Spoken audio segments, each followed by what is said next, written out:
কিন্তু কেরালায় ঘুরতে গিয়ে কেরালার অথেন্টিক মালাবার বিরিয়ানি কিন্তু ট্রাই করেছিলাম। এটা ছিল আমাদের মুন্নারের লাস্ট দিন, যেখানে কিন্তু সারাদিন আমরা ঘুরে এসে কিন্তু হোমস্টেতেই এই সুন্দর ভিউটা উপভোগ করতে করতে কিন্তু আমরা রাতের ডিনারটা সন্ধেবেলাতেই করে নিয়েছিলাম।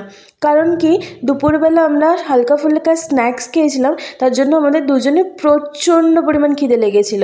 তাই আমরা ভেবেছিলাম যে এই সুন্দর ভিউটা উপভোগ করতে করতে হোমস্টেতে বসেই আমরা রাতের খাবারটা খাবো।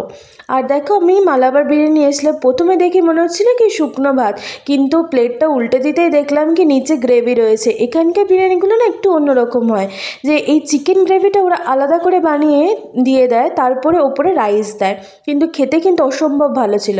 আর সাথে ছিল মালাই মাটন একটা গ্রেভি, যেটা কিন্তু বিরিয়ানির সাথে দরকার ছিল না, কিন্তু আমরা নিয়েছিলাম টেস্ট করার জন্য কীরকম।